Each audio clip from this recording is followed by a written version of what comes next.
जय महाराष्ट्र विद्यार्थी मित्रांनो, श्रावक अकॅडमी या आपल्या ऑनलाईन प्लॅटफॉर्मवर मी तुमचं स्वागत करतो।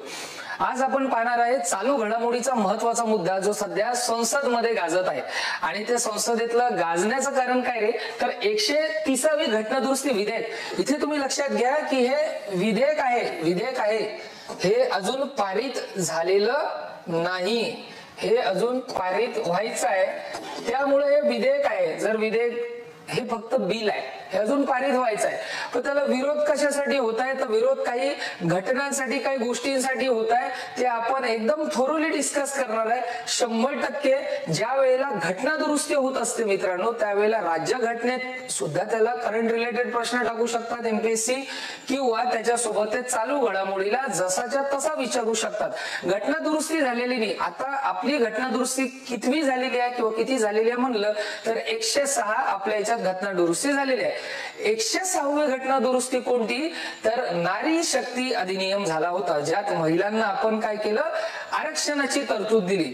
बरोबर आहे। आता आपण त्याच्याबद्दल न बोलता या विधेयकाबद्दल बोलू की आपले जे गृहमंत्री आहेत अमित शहा, त्यांनी संसदेत हे मांडलेलं बिल आहे आणि त्या बिलाविषयी वाद का बरं निर्माण झाला, तर आपण बघू। वाद याच्यासाठी निर्माण झाला कारण त्यात असं सांगितलेलं आहे की आतापर्यंत काय व्हायचं, आतापर्यंत व्हायचं की पहिले चौकशी व्हायची, एखाद्या खासदाराची आमदाराची चौकशी झाल्यानंतर जेव्हा कोर्टाने सांगितलं की हे व्यक्ती दोषी आहेत, तेव्हाच त्यांना पदावरून मुक्त करण्यात येत होतं। पण या विधेयकात तसलं काही नाही। या विधेयकात सांगितलेलं आहे की जर एखादा मंत्री, मग त्यात प्रधानमंत्री सुद्धा आले, त्यात केंद्रीय मंत्री सुद्धा आले, त्यात मुख्यमंत्री सुद्धा आले, तसंच त्यात केंद्रशासित प्रदेशातील मंत्री किंवा आपले मुख्यमंत्री सुद्धा आले, आणि त्यात सांगितलेलं आहे की यांना जर चौकशीसाठी एखाद्या गंभीर गुन्ह्यात किंवा एखाद्या भ्रष्टाचारात जर त्यांना चौकशीसाठी 30 दिवसापर्यंत जर ताब्यात ठेवलं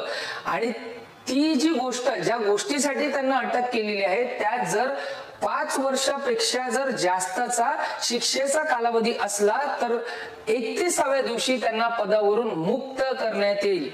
मग विरोध का होतोय, विरोध कशासाठी होतोय, विरोध होतोय की अशात खोट्या केसेस मध्ये फसवू शकते, बरोबर आहे की नाही। आणि मग जर खोट्या केसेस मध्ये फसवलं, 30 दिवस जर तुरुंगात डांबवलं, तर मग त्यांचं पद धोक्यात येते।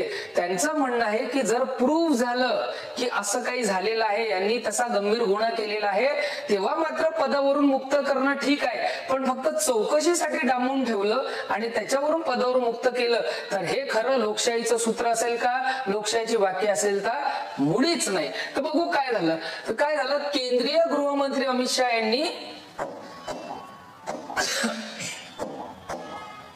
लोकसभेत 130व घटना दुरुस्ती विधेयक 2025 मांडलं। या विधेयकात केंद्र सरकार, राज्य सरकार मधील ज्या मंत्र्यांना भ्रष्टाचार, आताच सांगितलं, भ्रष्टाचार किंवा गंभीर गुन्ह्याच्या प्रकरणात किमान 30 दिवसासाठी ताब्यात घेण्यात आलं किंवा अटक करण्यात आली आहे, त्यांना पदावरून हटवण्याची तरतूद आहे।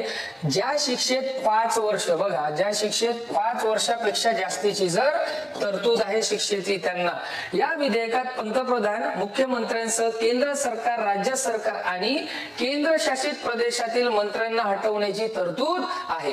आता पुढे बघू,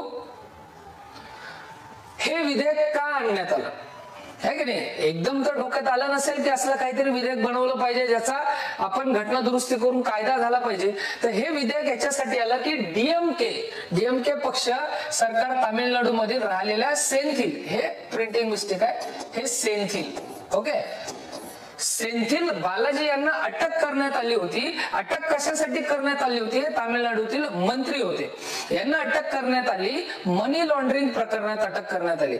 मग नंतर सुप्रीम कोर्टाने त्यांना जामिनावर मुक्त सुद्धा केलं। पण मग प्रकरण गाजलं कुठं की जामिनावर मुक्त केल्यानंतर तामिळनाडूच्या मुख्यमंत्र्यांनी त्यांना परत मंत्री केलं। बघा, त्यांना काय केलं, तामिळनाडूचे मुख्यमंत्री कोण, स्टॅलिन, तर मग स्टॅलिन यांनी काय केलं, त्यांना परत मंत्री पदावर घेतलं। आणि मग त्याच्यावर सुप्रीम कोर्टने नाराजी व्यक्त केली की ज्यांच्यावर गुन्हा दाखल आहे त्यांना तुम्ही परत मंत्री केलं। मग परत फेरबदल करण्यात आलं आणि त्यांचं मंत्रिपद गेलं, आणि त्याच्यावरून मग हे विधेयकाचा मुद्दा तापला आणि असं विधेयक आणण्यात आलं।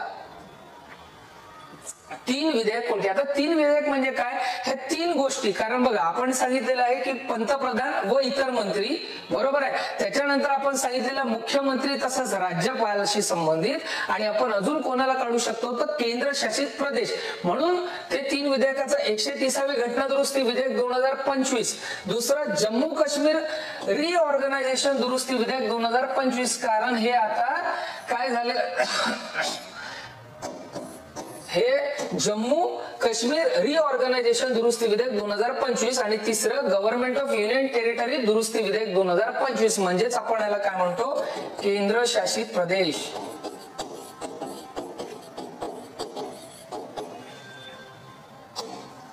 पुढे बघू, या विधेयकानुसार राज्य घटनेत कोणत्या कलमामध्ये सुधारणा करणार आहोत, कोणत्या कलमामध्ये आपण त्याच्यात ऍड करणार आहोत. घटना दुरुस्ती म्हणजेच काय रे, घटना दुरुस्ती म्हणजे आपण घटनेतून मूळ कलम काढून घेत नसतो, तर त्या घटनेत आपण ऍड करत असतो, त्याला आपण घटना दुरुस्ती म्हणतो. घटना दुरुस्ती या शब्दाला म्हणजे आपल्याला लक्षात आलं पाहिजे, हे 368 कलमानुसार आपण घटना दुरुस्ती करणार आहे, म्हणजेच हे स्पेशल मेजॉरिटीने पास होणार आहे, म्हणजेच इथे 2/3 बहुमत लागणार आहे.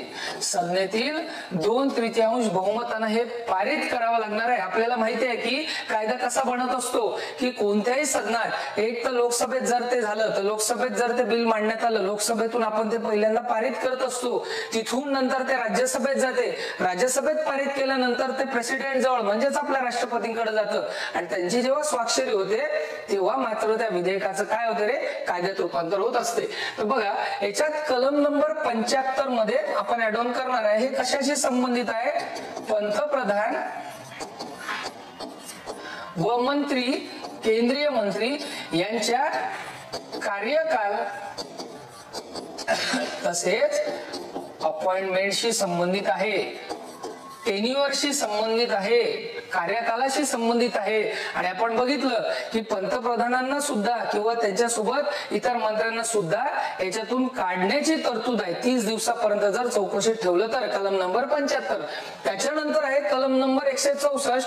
हे कशाशी संबंधित आहे, कलम 64 संबंधित आहे मुख्यमंत्री तसेच त्यांचे इतर मंत्री, बरोबर आहे. आणि त्याच्यानंतर कलम नंबर 239 आहे, कलम नंबर 239 आहे संबंधित दिल्लीची विशेष तरतूद. दिल्ली काय रे, दिल्ली केंद्रशासित प्रदेश आहे, बरोबर आहे. आणि दिल्लीतील सुद्धा मंत्र्यांना काढण्याची तरतूद. म्हणून आपण पहिलेच सांगितलेलं, आपण पहिलेच बघितलं की पंतप्रधान व इतर मंत्री कलम नंबर 75, 164 म्हणजे मुख्यमंत्री व इतर मंत्री, आणि कलम नंबर 239 म्हणजेच काय रे, दिल्लीशी संबंधित आहे, केंद्रशासित प्रदेशाशी संबंधित आहे. असेच नवनवीन व्हिडिओ बघण्यासाठी आपल्या चॅनल श्रावक अकॅडमी ला नक्की सबस्क्राईब करा, आणि जर आजचा व्हिडिओ आवडला असेल तर लाईक बटन नक्की प्रेस करा. धन्यवाद.